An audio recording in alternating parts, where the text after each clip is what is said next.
Kairog, for today's video, meron lang po akong isi-share sa inyo tungkol po sa nangyari sa aking bahay. Naging non-recommendable. Isang malungkot na balita, pero sabi nga nila, life must go on. Sabi nga daw, tuloy lang ang buhay. Patuloy pa rin ako sa pag-upload, sa pag-comment, sa mga bahay-bahay, sa pagbisita. Ayan, pero ganun pa man, nag-research pa ako, nagtanong-tanong kung ano ang pwede kong gawin. Nagtanong ako sa mga malalaking content creator, nag-message ako sa kanila kung ano ang pwede kong gawin, pero sa isang banda, kahit isa, wala po sa kanilang nag-reply. Wala po akong nakuhang sagot sa kanila. Tuloy pa rin yung pakikipag-interact ko kahit na ganun ang nangyari sa aking account. So, ang ginawa ko po, nag-focus ako sa kabilang bahay, YT. Doon po ako nag-focus kasi monetize na po ako doon. Doon ko inilaan ang oras ko. Kasi nga, hindi ko alam kung anong mangyayari sa bahay ko dito kay bossing na M natin dahil ito ay not recommendable na. Sariling sikap po ako. Minessage ko yung mga followers ko, yung ibang content creator na i-share yung video ko, na ipanoorin yung video ko dahil nga wala pong nakakaalam. 2 tao lang ang nakakaalam na ito ay not recommendable. Ayan, sa kaka-research ko po, at sa kaka-interact ko sa ibang content creator, dahil kahit papano, kahit naging ganon, nagpo-post pa rin po ako ng paisa-isa. Dumaan po sa aking wall ang content ni Ma'am Ameri's stories. Although hindi ganun kalinaw, pero nagkaroon ako ng idea, at the same time, inignore ko siya. Hindi ko siya pinansin. Kasi nga hindi malinaw, hindi ako nasatisfied doon sa kasi nga parang pahapyaw lang yung ginawa niya. Ayun. Pero ang ginawa ko po, kasi ang nangyari po, July 26, okay pa yung account, recommendable pa siya. Pagdating ng July 27, nag-check uli ako, not recommendable na. So nagtaka ako kasi wala namang nakalagay na nalabag ako sa batas ni bossing. Walang nakalagay na kung ano ang naging dahilan kung bakit naging ganun yung account ko. Wala siyang nilagay, clear lahat. Okay yung account ko, walang nilagay na nilabag kong batas.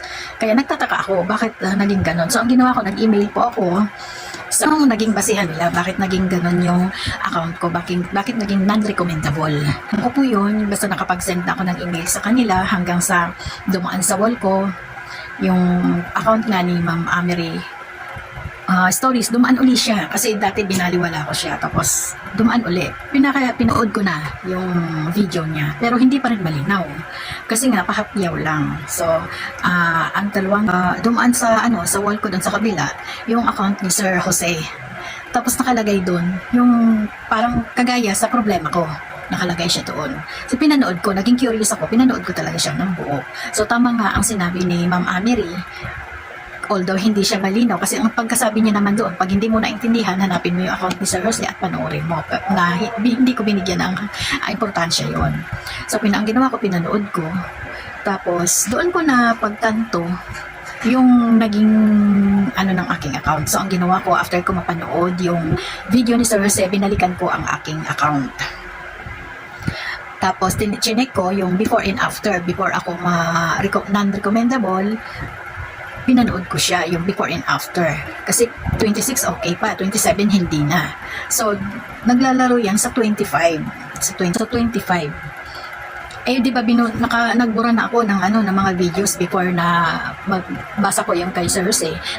Nagbura na ako ng 35 videos na sa pagkaakala ko na meron akong nalabag doon na hindi ko nakita, na hindi ko napansin. Ginawa ko, tinanggal ko na lang lahat yun. Nung binalikan ko siya, doon ko nakita na meron pa pala akong hindi natanggal. Meron pa palang natira. So, ang ginawa ko, after ko mapanood yung video ni Sir Jose, tinanggal ko na lahat. From July 25 to August 5, tinanggal ko lahat. Nilinis ko lahat ng account ko. Wala akong tinira.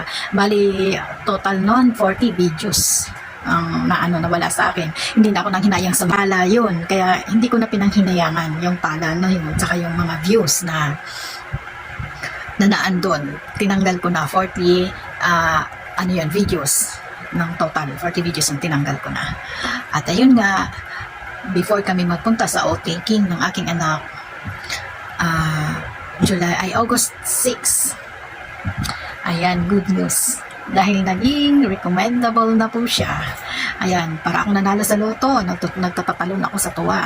Tuwang-tuwa ako nung makita ko. Hindi ako makapaniwala. Inulit-ulit ko siguro 5 times, 6 times na inulit-ulit ko. Check ako. Tapos check ko na naman sa kabila.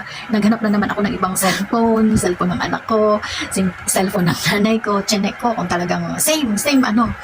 Na ganun nga, recommendable na po siya. Kaya, ayun, sa susunod pong content, isi-share ko sa inyo kung ano yung naging basehan, bakit nagkaroon ako ng not recommendable. Isi-share ko po yun sa inyo.